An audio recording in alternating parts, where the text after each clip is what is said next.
ಘಟನೆ ಏನಿದೆ, ನಾನು ರಾಜ್ಯದ ನನ್ನ ಕಾರ್ಯಕರ್ತರಿಗೆ ಹೇಳಲಿಕ್ಕೆ ಬಯಸ್ತೇನೆ. ಪ್ರಚೋದನಾಕಾರಿ ಹೇಳಿಕೆಗಳಿಗೆ ಉದ್ರೇಕಕ್ಕೆ ಒಳಗಾಗಬೇಡಿ.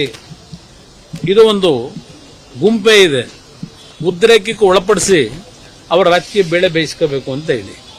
ನನ್ನ ಬಗ್ಗೆ ಟೀಕೆ ಇವತ್ತು ಹೊಸದಾಗಿ ಬಂದಿಲ್ಲ.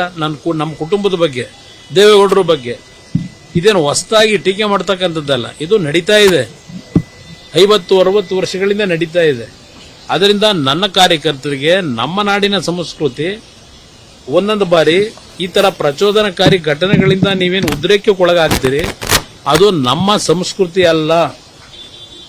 ಚಪ್ಪಲಿ ತೂರ್ತಕ್ಕಂಥದ್ದು, ಯಾವುದೇ ರೀತಿಯಲ್ಲಿ ಧಿಕ್ಕಾರಕ್ಕೆ ಹೋಗೋದು ಬೇಕಿಲ್ಲ. ಜನ ತೀರ್ಮಾನ ಮಾಡ್ತಾರೆ.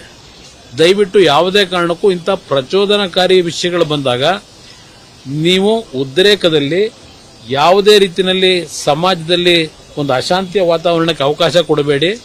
ಅದು ಏನೋ ನಿನ್ನೆ ನಡೆದಂಥ ಘಟನೆ ಏನಿದೆ, ನನ್ನ ಕಾರ್ಯಕರ್ತರಿಗೆ ಮತ್ತೊಮ್ಮೆ ಮನವಿ ಮಾಡೋದು ನಮ್ಮ ಮಾಧ್ಯಮದ ಮುಖಾಂತರ, ಇಂಥ ಒಂದು ಸಂದರ್ಭಗಳಲ್ಲಿ ನೀವು ಸ್ವಲ್ಪ ಮಾನಸಿಕವಾಗಿ ಒಂದು ಒಳ್ಳೆಯ ರೀತಿಯಲ್ಲಿ, ಶಾಂತ ರೀತಿಯಲ್ಲಿ, ಸಮಚಿತ್ತ ಭಾವದಿಂದ ಇವತ್ತು ತಾವು ಇಂಥ ವಿಷಯಗಳ ಸಂದರ್ಭದಲ್ಲಿ ನಿಮ್ಮ ನಡವಳಿಕೆ ಇರಬೇಕು ಅಂತಕ್ಕಂಥದ್ದನ್ನ ನನ್ನ ಎಲ್ಲಾ ಕಾರ್ಯಕರ್ತರು